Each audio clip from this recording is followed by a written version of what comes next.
Hi, and welcome to a new video. This video is a side-by-side comparison of the MIYOTA Citizen 8215 and the SEIKO TMI NH35. In this video there will not be much storytelling, we will cut right to the chase in a moment, and this video will be very data heavy. We will compare the movements in 4 specific categories, and these categories are dimensions, features, the movement family, and the performance. And at the very end we will take a closer look on the pricing and availability of each movement, and I will give you a heads up on what pitfalls to look out for when buying one of these movements. My goal in this video is not to figure out which movement is better or performs better, it is simply to give you an opportunity to compare the movements side by side and to help make up your mind when you are considering buying a watch with either of those movements.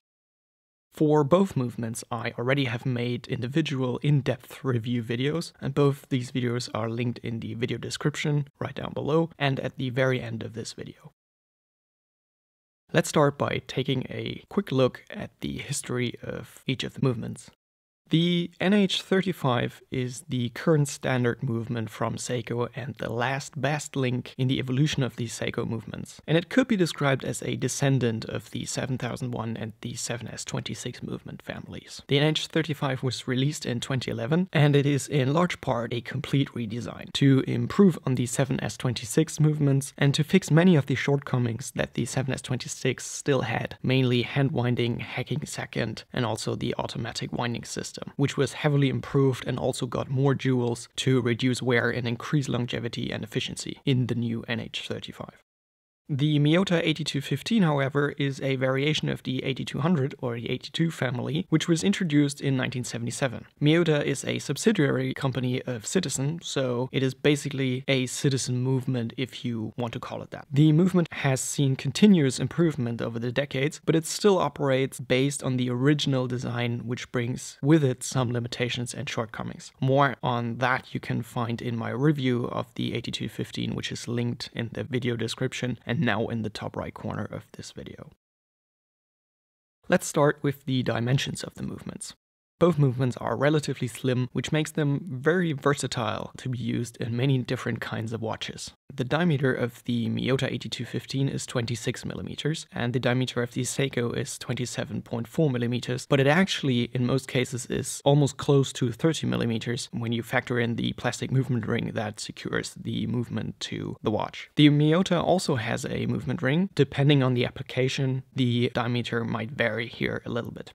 The height for both movements is also pretty decent. The height for the MIYOTA is 5.67 mm and for the SEIKO it's 5.32, so the SEIKO is actually a little bit slimmer, which probably has to do with the younger construction date. The great thing with both of these movements is that they fit relatively compact watches, so you do not need a 42 or 45 mm watch in order to fit this movement, and you also don't end up with terribly high watches either. Most watches can be around 10 mm or even slimmer. The features of these movements are relatively similar. Both movements feature a date, and in both cases it is a quick set date, which helps to quickly set or adjust a new date of the month. Both movements are hacking, although in the MIYOTA it is not quite clear when the 8215 is actually hacking. There are older versions who are not hacking, and there also seem current movements who are also not hacking. So this is not 100% clear. The movement that I have here does have a hacking second. By the way, what hacking means is that if you pull the crown, the second hand actually stops, which gives you the opportunity to set the time very precisely to the second with the corresponding watch. Both watches feature hand winding, which is a big improvement on the side of the SEIKO to the 7S26. That was the movement previously used, which did not have hand winding and which also did not have a hacking second. But both do have it now, and it works actually pretty well. However, the hand winding on the SEIKO feels a little bit more reliable and a little more pleasant. Where the two movements differ is in the jewel count. The jewels are the little red ruby bearings that are used for wheel pinions, and although they don't necessarily tell the quality of the movement, a higher jewel count generally attributes to a higher reliability.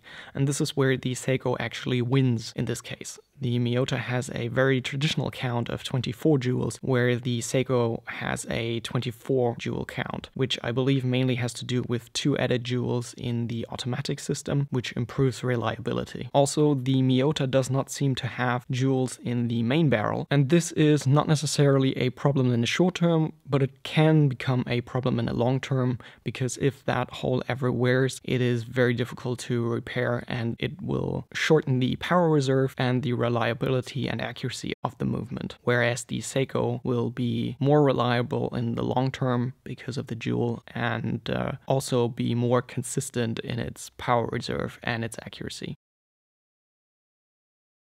Both movements that I have displayed here are very popular movements from both companies, and they're comparable because they have the same function. They serve the same niche in the market. However, both movements are part of movement families. In the SEIKO it is the NH family, and at MIYOTA it is the 82 or the 8200 family. And there are all kinds of different variations. And this is just for your information that departs a little bit from the movements that we're talking here themselves, but it gives you an overview of what other options there are if you want more functionality. On the MIYOTA side, we have the 8215 that we have here, which has a simple date of the month display, hacking second, and also hand winding. We have the 8205, which is basically the same movement with an added weekday indication. We have the 8315, which has a date plus a 60-hour power reserve. And we have the 8217, which has a 24-hour display at 9 o'clock to add a different functionality. Of this movement family, there are also various open balance and skeletonized versions, and most of the movements are also available in gold or in gilt to give you a different contrast, but the movements technically are the same.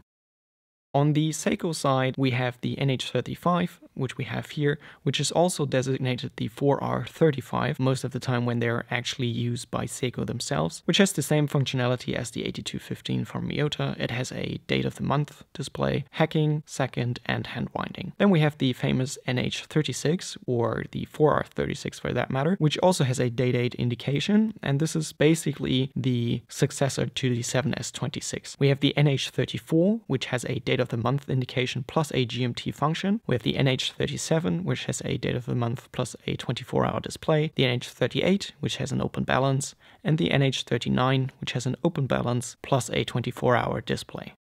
So you see, both companies sort of try to offer the same product and rival each other when it comes to market share in this specific price category. Then we come to performance, and we will start actually with power reserve. And in this case, both movements are very similar to each other. The MIYOTA is stated with more than 42 hours of power reserve when fully wound, and the SEIKO is stated with more than 41 hours. However, I've heard from multiple cases that the SEIKO actually has more of a 42-hour power reserve, and SEIKO is actually a little bit more conservative here. But yeah, they don't differ very much in that matter.